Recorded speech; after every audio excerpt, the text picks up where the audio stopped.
欢迎来到心理尽头。今天我们要聊一个在权力的游戏中最聪明但又最痛苦的角色——提利昂·兰尼斯特。许多观众对于这个角色最大的问题就是，为什么提利昂在权力的游戏后期看起来智商突然下线了？前期的小恶魔机智幽默，看穿一切，后期却似乎不断地判断失误。可是如果我们从心理学的角度去看，你会发现提利昂不是变笨，而是变得真实了。他的人格经历了一次巨大的、深层的、痛苦而必要的转变。今天我们就从他的自卑、补偿、弑父、情感依附、恋爱到存在主义式的自我觉醒，一层一层的慢慢来拆解。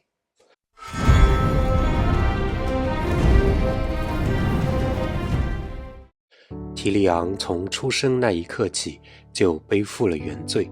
母亲因难产而死，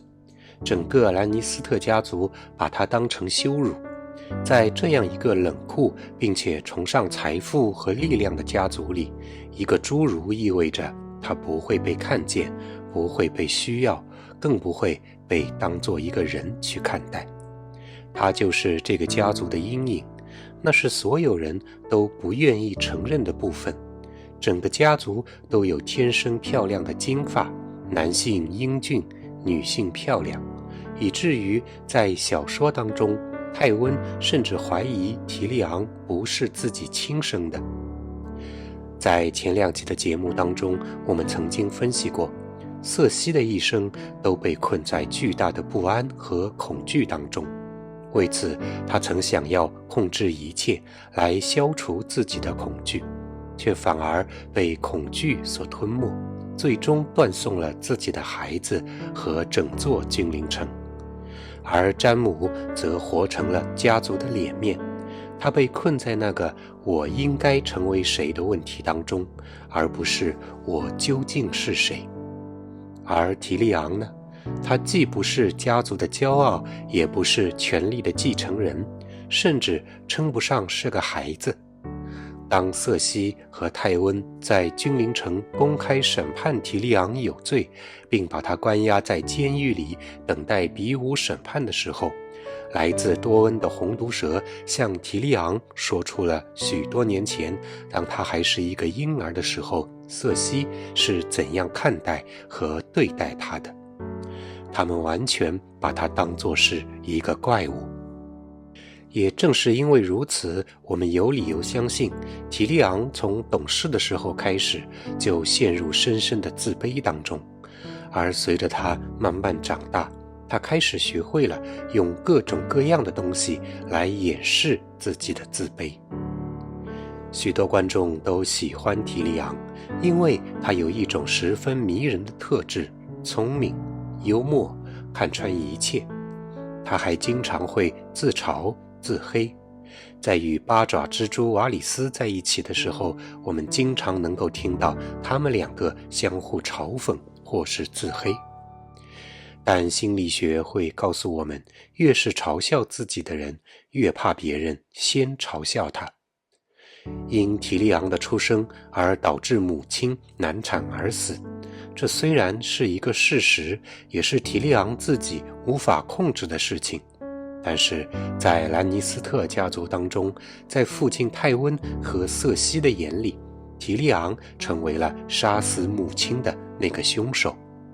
他们不喜欢提利昂，甚至瑟西会当着红毒蛇奥伯伦·马泰尔的面称提利昂为怪物。有人说，詹姆向来都很照顾自己这个侏儒弟弟，但毕竟詹姆早早就开始了骑士训练，15、16岁就成为了最年轻的御林铁卫。这也就意味着詹姆大部分时间里都需要关注自己的事情。我们能够想象提利昂的童年时代是多么孤僻和无助。兰尼斯特家里出了一个丑陋的小恶魔，我们有理由相信这样的流言一定会在7国之间飞快地传开。证据就是在电视剧的第1季当中，当国王劳勃带着瑟西和詹姆来到林东城的时候，当时还年幼的二丫无知地问三傻：小恶魔在哪里？要知道，林东城距离君临城十分遥远，二丫当时又只是一个年幼的小姑娘，更何况到访林东城的是君临城的国王劳勃一家，是拜拉席恩家族，并不是兰尼斯特家族。声名远播的原因并不是因为自己有多优秀，也不是因为自己做了多少坏事，仅仅只是因为自己出生就先天带有的身体缺陷。在那个崇尚力量和统治的黑暗时代背景下，这很容易让人对自己的身体缺陷产生原罪感。带着那样的一副身体，提利昂自然而然地无法参加任何正常男子可以从事的体力劳动。电视剧《权力的游戏》当中，早期有过几场提利昂拿着他那柄不知道从何而来的小小战斧，勉强参加战斗的戏份。每一次提利昂都惨淡收场，要不就是依靠运气，要不就是依靠其他人的帮助，自己才能够勉强活着离开战场。也因此，提利昂自小就懂得自己根本不是靠外貌和身材吃饭的那块料，他唯一能够仰仗的就是自己的智慧。为了弥补侏儒带来的耻辱，他必须在智慧上永远占上风，必须让别人无法伤害他，必须让别人觉得他无所不能。他的聪明是一层盔甲，他的幽默是一种防御，而他一生都在用智慧遮蔽一个漆黑的洞口。我不值得被爱。小恶魔完美继承了兰尼斯特家族不服输的性格，这也就意味着，尽管他一直都活在自卑当中，但不妨碍他用各种各样的手段来进行反击。而这也是观众们为什么会觉得早期的小恶魔智慧超群的最主要的原因。他不断地在借助智慧向世人进行反击和证明。在林东城，提利昂连扇乔弗里3记响亮的耳光，这场戏让许多观众都大呼过瘾。这是电视剧的剧情当中出现的最早的一个提利昂对于自卑的反击的场景。这场戏表面上看起来像是一个舅舅在教训自己的外甥，但其实是提利昂在证明自己可以比别人更优秀。乔弗里是未来王位的继承人，但是除了身材和外貌之外，无论是品行、为人处事还是智慧，提利昂都远远胜过乔弗里。借助这3个耳光，提利昂在向自己证明这一点。而最有力的证据就在于，乔弗里尽管挨了耳光，受了屈辱，却也并不敢还手，甚至连嚷嚷一声都不敢。并不是因为乔弗里害怕提利昂的舅舅的身份，而是乔弗里自己也知道提利昂说的那些话有道理。另外，全剧唯一的2次比武审判的剧情也全部都发生在提利昂的身上，这并不是巧合，而是提利昂2次都借助比武审判在向世人宣布自己并不是没有人爱。这2次审判，一次发生在鹰巢城，另一次发生在瑟西和泰温在君临城对自己的审判之后。2次审判，小恶魔全部都首先想到自己的兄长詹姆。他知道在这个世界上，并不是所有的人都讨厌他，有人真正的在意他，那个人就是詹姆。当他在鹰巢城理所当然地向谷地的领主提出自己的代理骑士是御林铁卫詹姆的时候，他是那么自信，因为他知道只要消息传到詹姆那里，不管离得多远，自己的哥哥一定会赶来。而在君临城的大牢里，他更是清楚地明白，这一次詹姆就在自己的身边。只是2次比武审判都出乎他的预料，在鹰巢城，领主当场拒绝了他的要求，他只能立刻从现场挑选代理骑士。而在君临城，虽然詹姆就在身边，但那时詹姆已经失去了右手，他失去了战斗能力，没有办法再替自己的弟弟出场了。鹰巢城的比武审判最终由雇佣兵波隆自告奋勇替小恶魔赢了下来，但小恶魔内心也深知对方看重的是自己兰尼斯特的姓氏，以及那句世人皆知的兰尼斯特有债必偿。而在君临城的比武审判，则是由来自多恩的红毒蛇奥伯伦亲自出场。奥伯伦·马泰尔来自多恩，在出战之前，他曾经来到监牢探望小恶魔，并且告诉了小恶魔他刚出生的时候姐姐瑟西是如何对待他的。马泰尔家族向来与兰尼斯特家族有仇，奥伯伦在剧中是带着复仇的心来到君临城的，但实际上此时此刻，奥伯伦代表的正是小恶魔自己的内心。对此时此刻的小恶魔来说，那个叫做兰尼斯特的家族正是看不起自己的那个家族，正是在君临城判处自己有罪的家族。所以无论最后红毒蛇是否能够打败魔山，其实都不重要，因为小恶魔在接受了奥伯伦的帮助的那一刻，就代表了他要与兰尼斯特家决裂，而他真正的成长也始于这一刻。在美剧《权力的游戏》当中，君临城审判小恶魔这场戏无疑给许多观众留下了深刻的印象。在君临城的审判当中，妓女雪衣的现场指证无疑给了提利昂沉重的打击，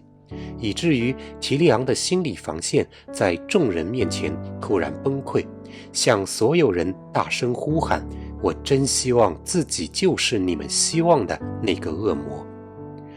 红毒蛇奥伯伦在比武审判中因轻敌而输给了魔山，就好像是提利昂轻易地相信了雪衣而崩溃一样。他从小都得不到欣赏，唯一能让他觉得自己和正常的成年男性没有区别的地方，就只有妓院。有趣的是，出演小恶魔提利昂的演员彼得·丁拉基，他自己在现实生活中也是一个侏儒，也曾经遭受过世人各种奇怪的目光和批判。而他曾经在2003年的电影《心灵驿站》中同样出演一个重启人生的侏儒角色。在那一部电影中，主角同样被问了一个非常有意思的问题：你有没有跟正常身材的女性发生过性行为？在那部电影中，彼得·丁拉基所出演的主人公给出的回答是：当然有了。似乎当一个人内心极度自卑的时候，总是会渴望通过一些外界的途径来证明自己并不比别人差，而性似乎又是其中一个相当受人欢迎的手段。而在《权力的游戏》里，小恶魔提利昂其实一直也知道，那些妓女看上的从来都不是他这个人，他们看上的只是兰尼斯特这个姓氏，以及服务这个姓氏所带来的金钱利益。而唯有雪衣让小恶魔提利昂一度以为自己能够像正常人一样得到一直以来都渴望的爱情。这看起来是一场两情相悦的双向奔赴。提利昂不嫌弃雪衣的出身卑微，雪衣也不嫌弃小恶魔是一个侏儒。在审判现场，当雪衣向提利昂说出那句“别忘了，我只是一个妓女”的时候，无疑也是在提醒提利昂，别忘了，你只是个侏儒。而当提利昂从牢房中逃出来，又折返回泰温的房间的时候，原本他并没有想到雪衣会出现在那里。毕竟泰温曾不止一次当着他的面表现出对妓女的鄙夷。而当毫不知情的雪衣躺在床上听到动静之后，说出了那句我的狮子的时候，提利昂才明白，原来自己一直以来都是一厢情愿，原来雪衣还是和其他人一样，看上的都只是他的姓氏和金钱。深感自己被背叛了的小恶魔亲手杀死了雪衣，又在厕所找到了泰温，毫不拖泥带水地射杀了自己的父亲。雪衣代表的是接纳，代表的是感情，代表的是爱。泰温代表了权威，代表了世俗的力量，代表了审判，同时也是提利昂一生的自卑的源头。在同一个晚上，提利昂亲手杀死这2个人，他脱离了家族的同时，也脱离了活下去的意义。这也是为什么在一路逃亡的路上，提利昂不停地酗酒，不断地陷入半醉的恍惚状态中。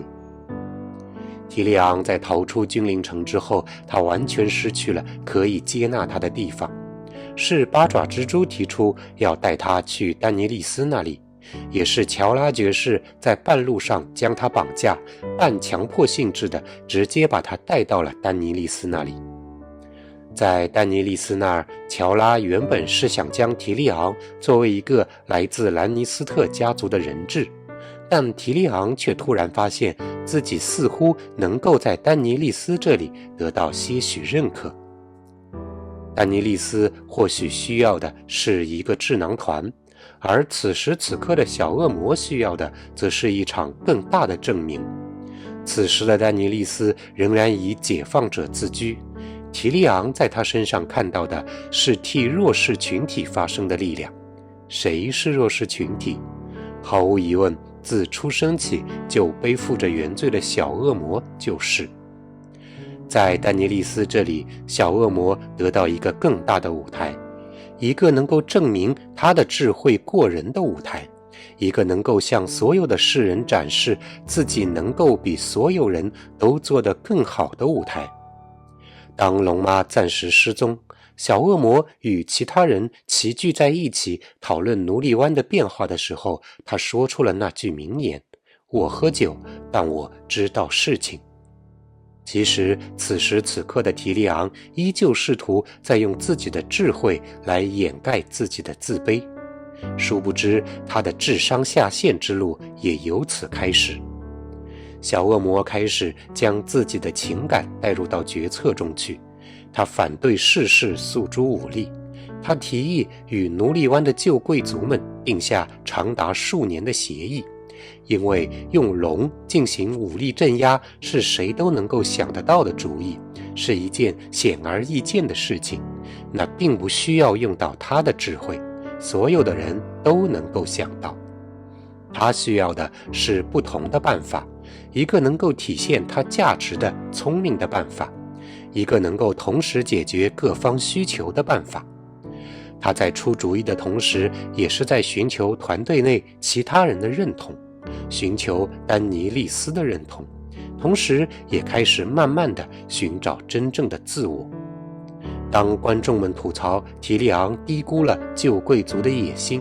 看不透瑟西的恐怖，高估了龙妈的仁慈的时候，提利昂却在这个漫长的过程当中渐渐回归到了真实的那个自己，那个愿意接纳自己的自卑，那个愿意承认自己在许多方面确实不如人意的真正的提利昂。他愿意相信奴隶湾旧贵族的退让与合作意愿，他愿意相信瑟西能够放过弥桑代，同龙妈坐下来好好的进行商议。他愿意相信龙妈在听到君临城投降的钟声响起之后会放弃屠城。其实所有这一切全部都是他自己内心那个真实自我的外在投射。是的，真正的提利昂其实是一个愿意合作、互利、具有同情心，既能够看到底层民众疾苦，同时又能够看到各个阶层之间不同的利益需求的人，那才是他真实的自我，一个虽出身贵族却天生残疾的真实的人。当最后一刻龙妈趾高气昂地宣布自己夺回了铁王座的时候，提利昂却当着众人的面狠狠地将首相徽章摔在地上，可以说一点都没有给龙妈留任何的脸面。这一刻，他不再害怕权力，也不再需要任何人的接纳，也不需要用智慧来向世人证明什么，他也不用再为家族、为王国去做任何一件事情，他只想忠于自己的内心。其实在接近整部剧集尾声的时候，我们就能够发现提利昂开始接纳真实自我的一些细节。当波隆再一次找到詹姆和提利昂的时候，小恶魔再也没有像从前那样对波隆说出那句家族名言兰尼斯特有债必偿，而是说出了一句他自己的话：他们给你多少，我给你翻倍。如果你再回头看那个问题，为什么提利昂在剧情后期会显得智商下线？答案是因为那个聪明是他一生用自卑堆出来的防御，当这层防御终于瓦解之后，他不是变笨了，而是变得真实了。杀死父亲让他的人格重组，投靠丹尼让他有了新的依附，连续的失败让他的假装开始崩溃，而丢下首相徽章是他第一次真正选择自己的命运。提利昂并没有变差，他只是变回了一个真正的人。若我们从心理学的角度去理解他，你会发现每个人都有一段让别人误以为智商下线的时候，那通常不是你变笨，而是因为你不想再继续假装下去了。而这也是整部剧集想通过提利昂传达给我们的一个信息，那些不愿接受真正自我的兰尼斯特全都没有能够活到最后，而唯有提利昂成为了真正的国王之首，而最后围坐在御前会议桌前的都是这部剧集当中最真实也最终接纳了自我的角色。感谢你收看本期的心理镜头，如果你也喜欢这一集，希望你能够帮助我点赞、转发并关注我的频道，让我们下次再见。